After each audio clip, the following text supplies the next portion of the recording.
I want somebody other than me to even suggest what you might think it is.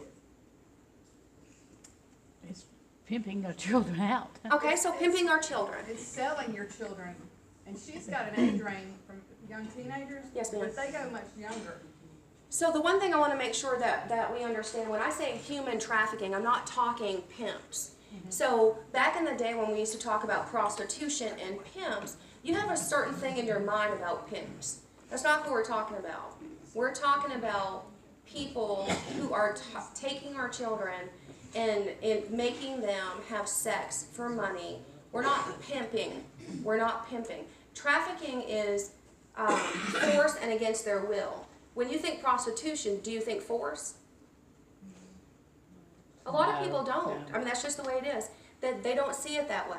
I'll tell you, a 12, 13, 14, 15-year-old girl, does she have a choice to have sex with a complete strange adult when you got another adult with a gun in the opposite room? That's the life that we're talking about. So I want to make sure that we're clear. It's not trafficking. I mean, it's not pimping. We want to make sure that we say, you know, it is a trafficker. Okay? And by definition, it's a very long definition. But the only thing I really want you to pay attention to is force, coercion, and against their will. So force, coercion, and against their will. So if you ask yourself why these people don't leave, it's pretty obvious why they don't leave. Is there somebody there 24/7 with a gun to their head? Most likely, the answer is no. Okay? But just like domestic violence, do you remember years ago when nobody talked about domestic violence? We all talk about it now, right? The first thing I remember people talking about is, why don't they leave? The guy goes to work every day, why don't they leave? It's the same force. What happened to her the night before? What happened to her the week before to make her feel like she had to stay? So that's what I really want you to connect. If you think of what trafficking is and what force is necessary, is it just enough to see that you've been beaten up before and what might happen if you run again? Yeah, absolutely it is. Are you afraid of where you're going to go because there's threats of what might happen? Absolutely. So when we talk about it happening and it being the trafficking, I want you to understand that it could be anybody. It could be anybody's child. It could be your grandchild. It could be your niece, your nephew. And when I say that, it means boys too. Boys are victims as well. And we don't talk about them as often, but there are boy victims. There are boys that are bought and sold just like the girls. Oh, you here? Go find you. All right. So when we actually find trafficking victims, what we have found recently is that number right there, 6,000 times before they're rescued. So when I say that a victim will have to have sex about 6,000 times before they're rescued. That's really a hard number. The second number, the 7 years of life expectancy. I don't know which one's worse. So if you have a little girl at 12 years old and she's trafficked, or 13 years old, it's not likely she's going to be alive at 20 or 21. And that's just because of the lifestyle. When you have prostitution, when you have guns, when you have violence, when you have drugs, most likely you're not going to live much longer than that in that lifestyle. And then look at that number, 1 in 100. So for every 100 victims we have, they have 1 in 100 chance of getting rescued.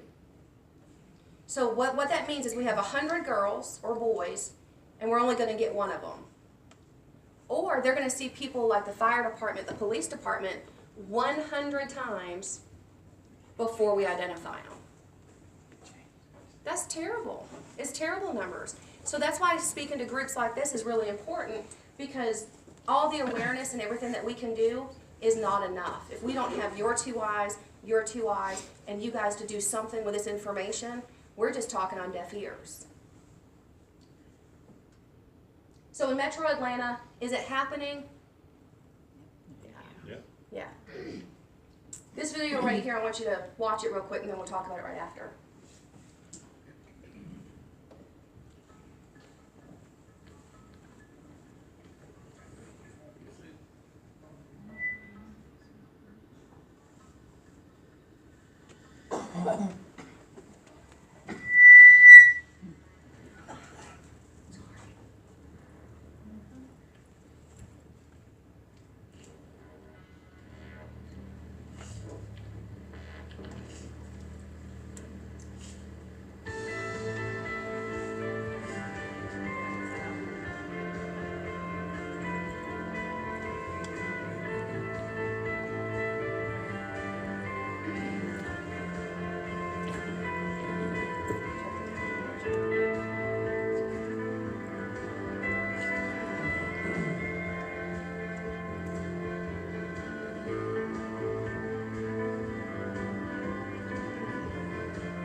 I want to go home.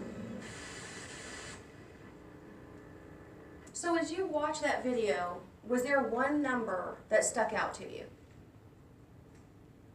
Was there one number that was the worst of any of the other ones? 11 years old. Sir? 11 years old. Yeah. 11. So most of the time when you're watching the video, you'll read the stats and you'll read like 90% prostitution. The runaways won't be, you know, they'll be exploited in 48 hours. And then that 11 years old gets you. So there's cases as young as 11. Well, when Sabrina and I actually did one of our events at the fire department, one of our buddies from the FBI was there, and he actually had told us that we knew of a 9-year-old actually being victimized. He told us of one that was 8. So that's the first-hand knowledge, that's 8 being bought and sold for sex. So it's pretty hard to realize. And the reason that they do it is because it's $320 million. So if we were a Fortune 500 company, we'd be pretty good, right? The $320 million is a great number, except you're talking about the buying and selling of children. So the numbers, you'll hear the Attorney General talk about, the governor, you'll hear the FBI, you'll hear Georgia Cares, you'll see it all over the news. 200 a month, 300 a month, 400 a month. To me, I say 1 is too many. It doesn't matter to me if it's 200, 300, or 400. Think about that. 200, 300, or 400 a month. That is amazing. People buying and selling our children 200, 300, or 400 times. When you look at the underage runaways, you have over 1 million plus that will run away. So the numbers that you saw just a minute ago, remember, if they're not located in the first how many hours? 48. First 48 hours, they're probably going to be exploited. So that's 1 in 3 kids in the first 48 hours. Well, we have 1 million plus in this country missing every year. So that's where your 300 comes in. That's where that number comes in. The 12 to 14, that's the normal age. That's normally what we see. And then what we were finding is not just at the local hotels or the houses and the truck stops, but they're being forced to have sex 10, 12, 15 times a day just to make the money for the trafficker. Violence, force, and coercion. So remember, I want you to remember that. It's violent, it's coercion, and it's against their will. So everything that happens in that trafficking situation is because of those 3 words. The 1.6 million runaway, that's where that number comes from. Remember, 1 in 3, so now you have over 300,000 that could be victims. That is an astronomical number in the United States. We're not talking a foreign country. The first 48 hours, 1/3 will be exploited.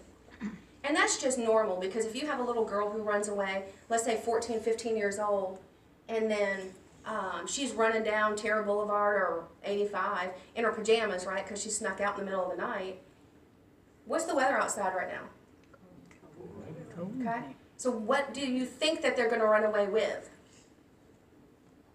Probably what they have on, right? A pair of shoes, maybe their pajamas, a jacket, their cell phone, of course. But that's probably what they're going to run outside with. So it won't be long before they're cold, they're hungry. Where are they going to go? And that's how fast it happens. They call somebody who calls somebody. They get stopped by somebody. Hey, are you hungry? Here, come on, you can get in. And then now you're going to a warm place. They get you something to eat. Well, now you owe someone, right? Because they just got you some food. Now, it's okay. You can come to my hotel room. I mean, we'll just go hang out with a friend. So then you go there. Next thing you know, you've now got food bought for you. You've got a warm place to stay. How much do you owe for it? Yeah. And what happens is that's truly how the most trafficking cases that we see are truly happening by the manipulation of other people.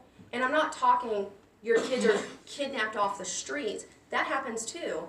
I'm talking about the ones that are, hey, you want to ride? They get in the car. Next thing you know, their food, clothing, and shelter needs. What do you have to do to pay that stuff back? If you don't do those things, what's going to happen to you? And then once you do it one time, most often they take pictures and videos to blackmail you. They call their friends. Now all of a sudden you're having had sex with those people too. So if you think about it, can they leave? If you leave, I'm going to show that video and put it on Facebook. I know where your mama lives. I'm going to go show your mama. So that's really a lot of what we see is people think it's foreign. It's not. It's right here. The traffickers right now, the last that we took the study in 2017 was $32,000 a week is on average what they're making. This is showing the numbers that they're having to have sex 15 times a night, probably about $40, $80 is average. North Main Street, Old Dixie's probably 20. We've seen less than that. So if you think that you have a mandate of $300, $400, $500 a night for your trafficker, how many times would you have to perform sex acts to bring home $500?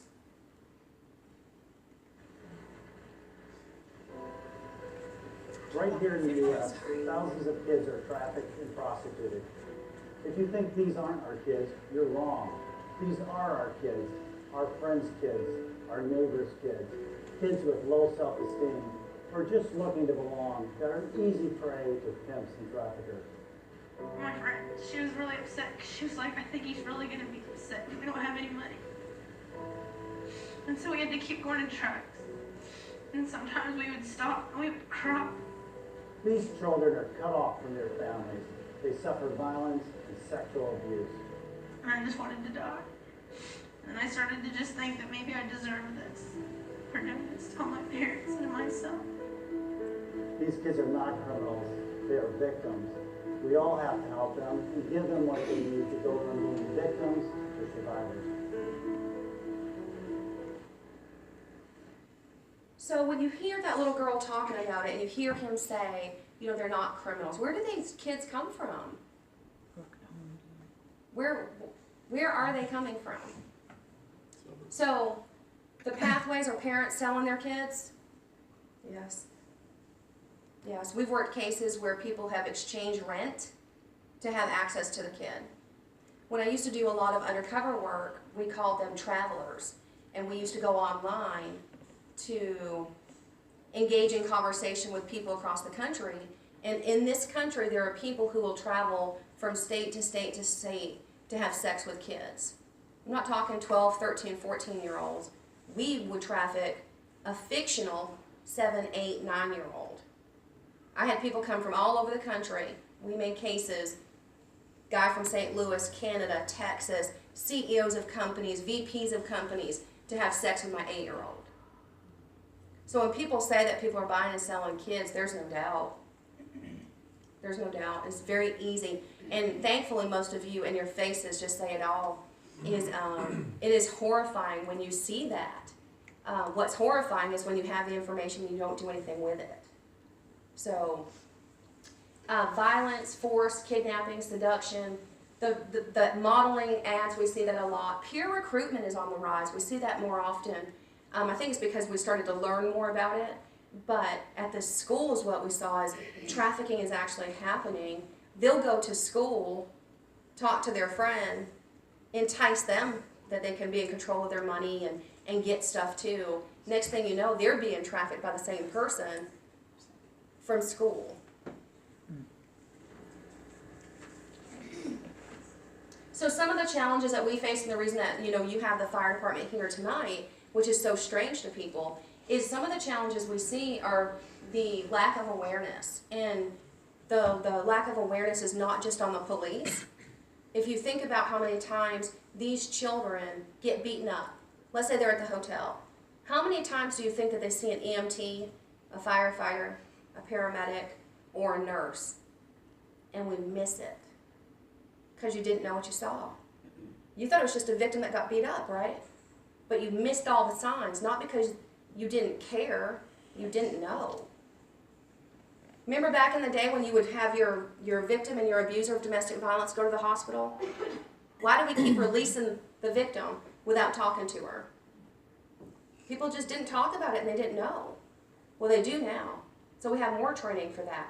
And that's what I think human trafficking awareness and domestic violence run parallel.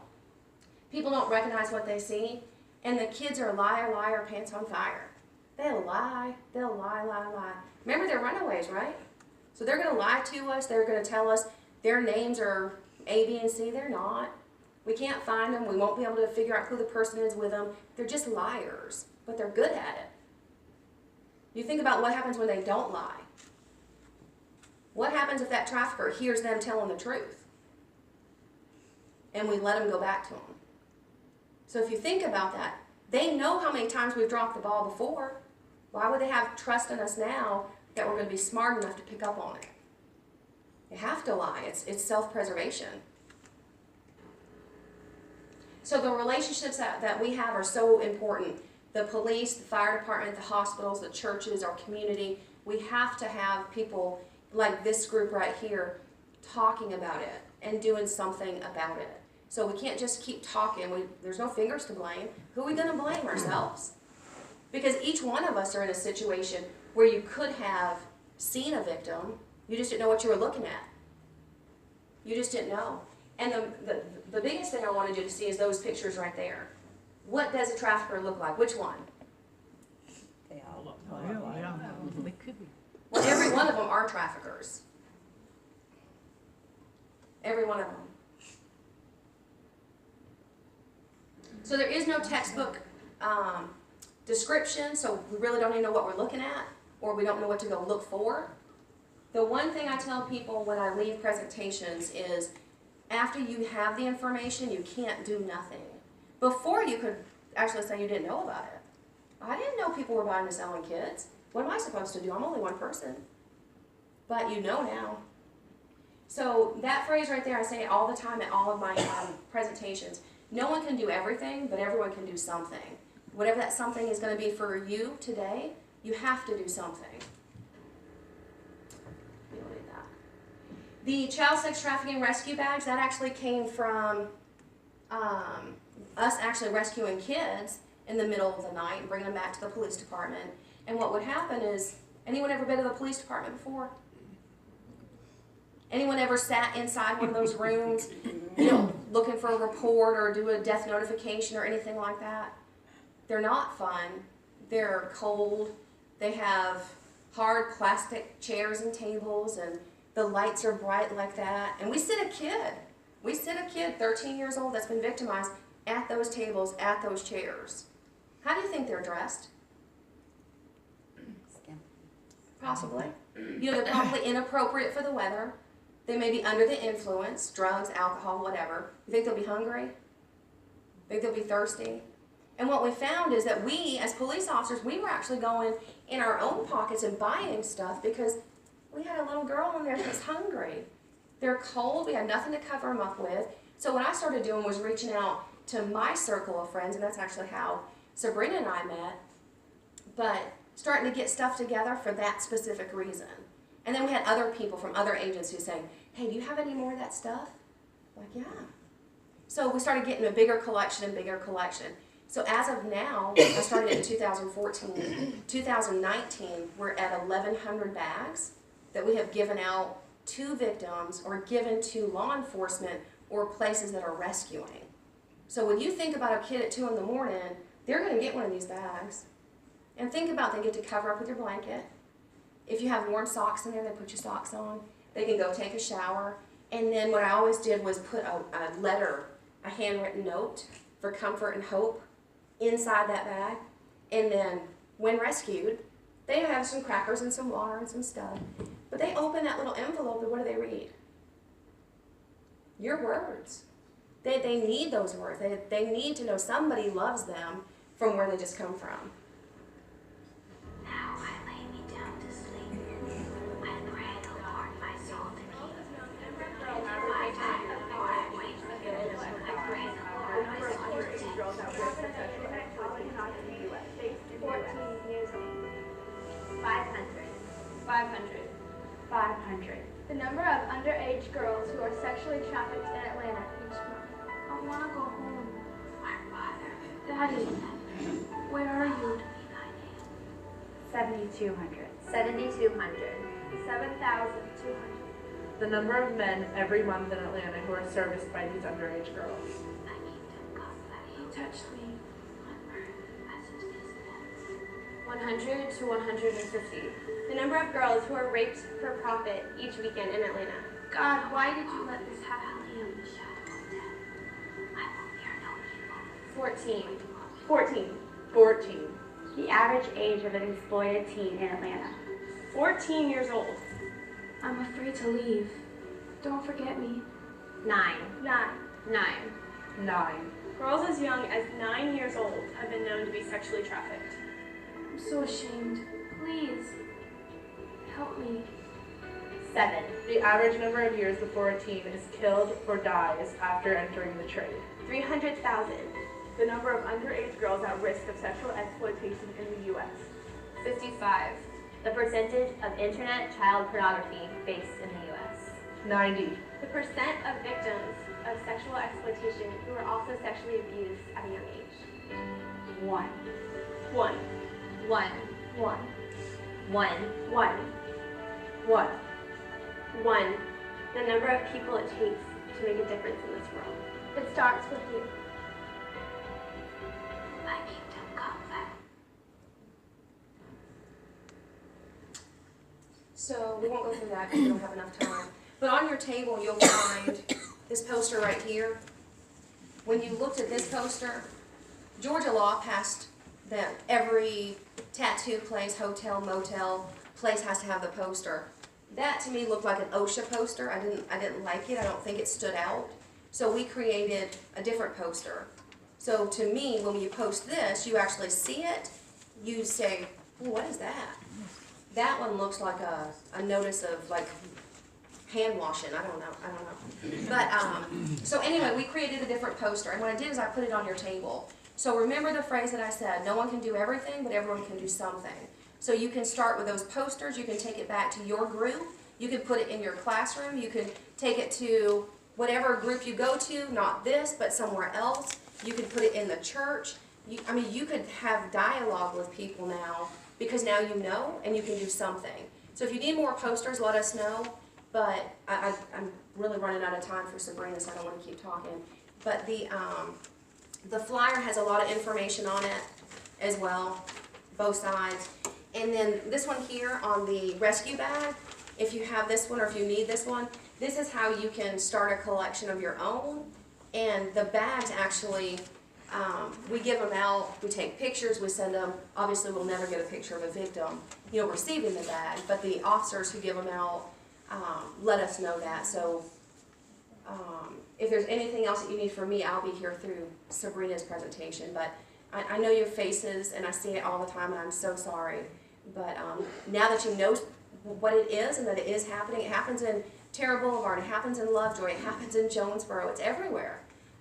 You know, I'm so thankful that you guys are actually wanting to partner with Sabrina and Gigi's house to see what you can do. So I'm going to sit down and, well, hold on before I'll introduce Sabrina. But Sabrina is the owner of Gigi's house, which is the 3rd sex trafficking rescue home in the state, and she'll come speak. So if you have any questions, we'll just wait until after she's finished. Okay, I'm gonna try to talk fast and loud, and we won't worry. I don't think I'm gonna worry about but let me know if you can't hear me. So first of all, thank you for allowing us to come in and talk and share. It is a heavy subject that unfortunately not very many people recognize that it's even happening and don't really want to talk about it. It's a lot of what Joanne and I find as people don't really want to talk about it. So thank you, Cindy, for getting us in here, and Pastor Ron for allowing us to speak. So again, my name's Sabrina. I'm gonna give you just a quick, this is how I got here. I'm a car dealer. Never was I in the social work. Never was I set out to what I believe was to open up a home for girls. But trauma hit my life about 5 years ago. And the only thing I could do was get on my knees and turn it over to God. And from that birthed me opening up Gigi's house. So I went to church for the first time, other than as a little girl with my grandmother 5 years ago. And I still say I'm a baby Christian. I'm going to hang on to that for a while. I still think I'm a baby Christian. But 5 years ago, I ended up at a church in Stockbridge. They were doing a little bit of ministry, street ministry with girls that were victims of sex trafficking. I got involved a little bit there. I got involved a little bit with Georgia Cares, as Joanne mentioned. And what I kept seeing was we thought we were saving these girls. We were out on the street, or we were mentoring them. And they were running, or they were right back out on the street again. And that weighed heavily on my heart, and I couldn't quite understand why that was happening. And I had been praying and praying and praying and telling God, just use me however you want. You got to be careful when you say that, by the way. Use me however you want. I have been a guardian ad litem, or a CASA, which is serves youth that are abused and neglect. And I've done that for about 12 or 14 years as a volunteer. And I just felt like the Lord was leading me in a different path to do something differently. And just one day He spoke to me and said, as clear as I'm talking to you today, go open up Gigi's house. And so that happened in the shower. And I got out of the shower and I looked at my husband and I said, we're going to go up and open up Gigi's house. And he said, what the heck just happened in that shower? and that day I went in and just figured out how to start a nonprofit, and we did. And it was an uphill battle. Everybody loves what you're doing, but nobody wants you in their neighborhood.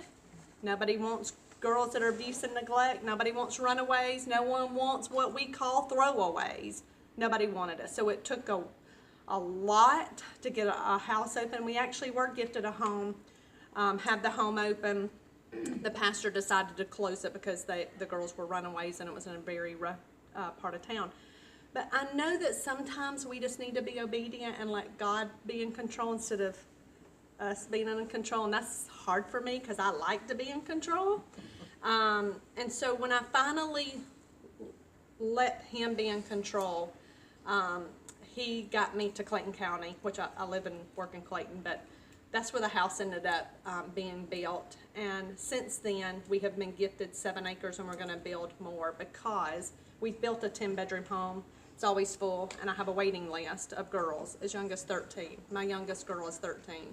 My oldest is 17.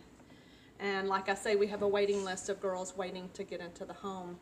We get calls every day for girls as young as 12 and 13-year-olds. And I have actually had a girl that they called me on as young as 8 that was being trafficked.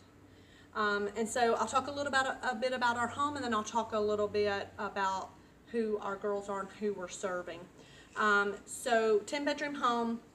We homeschool the girls because what we have found with our girls is they're about 5 years behind academically. A lot of them have been on the streets. A lot of them have been so-called homeschooled by their parents. And so they've not been going to school, and so they're extremely behind. So we can't put them in public schools. That's one of the things we're finding of why when they get put in foster care, they're running away. If you put them if you put a 16-year-old in the grade she's supposed to be in, but she's 3 to 5 years behind, she's just gonna flunk out, right? And then she's taught by her trafficker to recruit. The more girls that these girls recruit in our schools, the higher up the chain they become with that trafficker. You're then his favorite. So more girls or boys you recruit, the more he's gonna love you even more, right? And then the third thing is, their trafficker can just come to the school and pick them up. So we elected to homeschool the girls. So I have a teacher that stays with the girls inside the home, and we teach them there on site. And then we have trauma-informed therapists that come in, and then we teach them independent living skills. It's amazing how little some of these girls know. Some of the simplest things that I think our teens would know, they do not know. And so it's almost like we've just started over. The number one thing I will tell you that I see that got them where they are is they're looking for love in the wrong places. Every time. Just about every girl I can tell you, even the ones that come from a good family, they're looking for love in the wrong places. And that pimp, that trafficker is promising them that. People will say, why do they do it? Why do they stay? I think Joanne alluded to that a little bit. Why do they stay? Same thing as domestic violence women will stay. That false hope that even though he just beat her, even though he just put her in a warehouse and sold her for sex, even though he just did all this, he's going to then turn around and tell her how much he loves her and that he's sorry. And so we see that often. So let me tell you a little bit about who we serve. As I said, I have 10 girls in the home. All are local but one. One's from New York. And I get the question all the time, you're talking about our girls we're bringing in from third world countries, right? Not at all. Not at all. I'm getting the girls that are in our schools. Their best friends become their trafficker. Their boyfriend become their trafficker. And probably what was the most shocking to me is the parents were their trafficker. I have a girl right now today, 16 years old, and we found her on Terra Boulevard, right up here by the interstate in one of those hotels. Mom had been selling her. She and her mom was with her when law enforcement found her, and she had been selling her daughter for quite some time for room, board, and food. And the young girl has told me she remembers taking care of her mom back as young as 4 years old. And she's a caretaker now. She tries to caretake all of the girls in the house, because that's what she's accustomed to, is that she had to be the adult and parent her younger siblings, and actually parent her mom because of mental illness. And so she had not been going to school in years, and mom, because there was nowhere for them to live, used her daughter and sold her for sex. I have another girl, so that one's out of Clayton. Got a girl out of Henry County. Her mom was addicted to drugs and sold her to a trafficker in Griffin. He had several other teens that lived in the home, and mom exchanged drugs for her daughter for over a year. And she lived in that house with other teens while this trafficker out of Griffin sold her for sex. I have another girl, Henry County, come from an extremely good home, Christian, goes to a Christian school, cheerleader, all around, good student, very involved in extracurricular activities, gets mad at dad, decides that she's going to trust her best friend, who says, you're better off to run away, and so she does. She runs away, and that night, her best friend had her with a trafficker. He chained her to a radiator. He beat her, starved her, tattooed his name on her leg, played Russian roulette with her, filled her full of drugs, if I didn't say that, filled her full of drugs, made her play Russian roulette. Every night he would make her put the bullet in the chamber, make her spin it, put it up to her head and pull the trigger to play mind games with her. She told me when we finally got her, he dumped her on the side of the street because she wasn't quite as tough as some of his other girls. So the Johns, you'll hear that terminology, which is a buyer. The buyers would complain because she would cry during him forcing her. And so he ended up dumping her on the side of the road, and we got her. But she will tell you that he would put her in a warehouse along with a lot of other teens. And I want y'all to just picture this for a moment.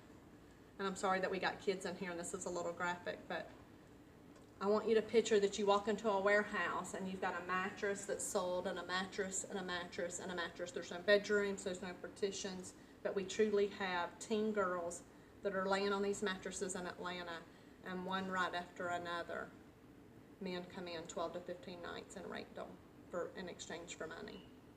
And that happened to her night after night after night until he finally dumped her on the side of the road and we got her. And when I got her, she was going through, she ended up smoking pot and doing drugs because she was trying to numb the pain. There's shame.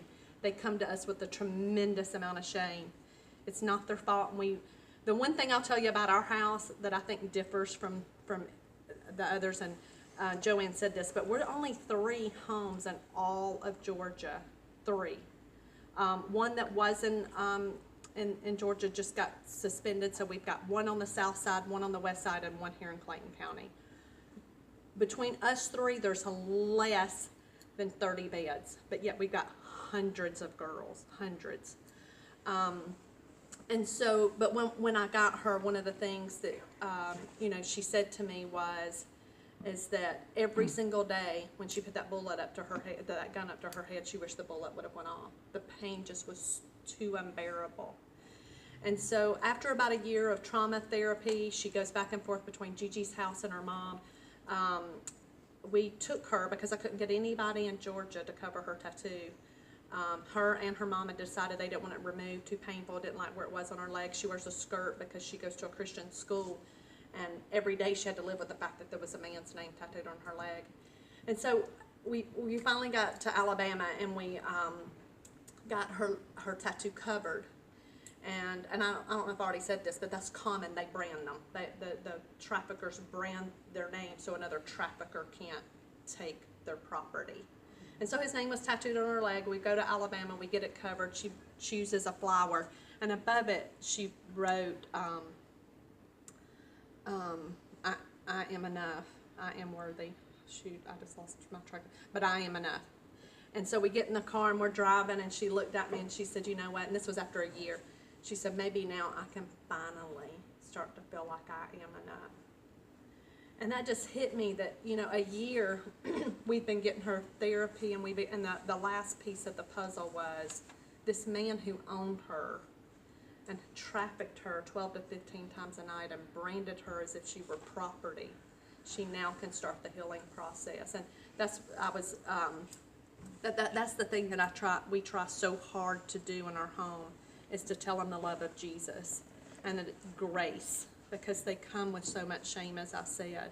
And it is not their fault because they're manipulated into it. The majority of our girls, it's either a friend, a boyfriend, or someone they meet online. So if you've got kids, watch everything they're doing online.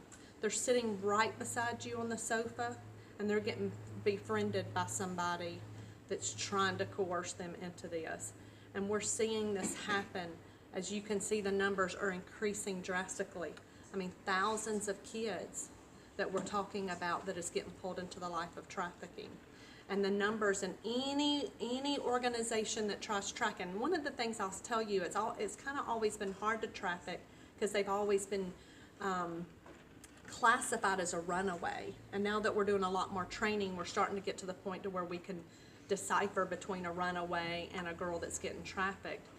And so that's some of the reasons why the numbers have increased. But even with all the technology and the awareness, we're still seeing that the numbers are growing at a very drastic pace. They're predicting in the year 2020 that drug trafficking will be number 2, and human trafficking will exceed past drug trafficking. And the reason behind that is that we're starting to find that our drug traffickers and the mafia see that I can sell a girl 12 to 15 times a night, I can sell dope once. And so just the love of money, just them having that love of money, they're seeing that it's so much more advantageous to sell a girl than it is to sell drugs. I'll tell you one more story and then I'll stop because I'm sure I'm close to time. So my last story is, and unfortunately there's so many more. A girl out of Henry County who I helped, I don't know, it's probably closer to 4 or 5 years ago now.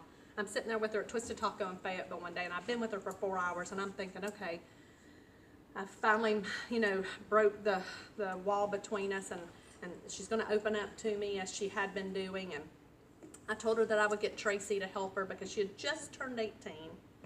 And so under 18, you can't arrest them for trafficking, but over 18 and over, you can. And so she had just turned 18, so they got her on Terra Boulevard with a couple of other girls for not only prostitution or trafficking, but also she'd used a fake ID, which is very common. Our traffickers let the girls do the dirty work, or they have a middle man or middle woman that do the dirty work, and he just collects his money. He's sitting somewhere close where he can see his girls, but he's typically not on site. And so I said, okay, if I can get Tracy, our district attorney in Clayton, to drop your charges for both fake ID and trafficking, will you tell me who your trafficker's name is? And before I could even finish my sentence, she said, don't ever ask me to do that again. And I said, okay, I'm new at this. I just had started serving this population. Tell me why, because I don't get it. What this man's done to you, I don't get why you're not going to just turn him over so we can get your charges dropped. She said, okay, my grandmother was a prostitute, my mother was a prostitute. Prostitution's all I've ever known. She said, I have 2 girls that live with me in this house. I want to get out of the life, but they don't. So if I told you who he was, I'm going to be okay, but they will not. And she said, he's the only pimp, this is her exact words, the only pimp that didn't drug us or beat us. All the other ones beat us and make us do drugs. If I leave, I'm fine. They're stuck. I don't want them with another trafficker. And she said, besides that, if I told you who he was, you would know him because he's a very prominent businessman in Henry County. So when you think it ain't happening here, or you think that it's third world country and it's not our girls or our men that may be sitting right beside us at church because porn and sex addiction's running rampant in our country, everything is sexualized, think again. Because this girl was being sold by a very prominent businessman, and we see it all the time. Joanne will tell you she sees it all the time. CEOs, attorneys, judges, men with money is who's attacking our girls. So, thank you for allowing us to be here. Pastor Ron, do we have time for questions? I just have, can you explain like what a daily routine for the girls would be so that they can see that? Sure, that's a good question.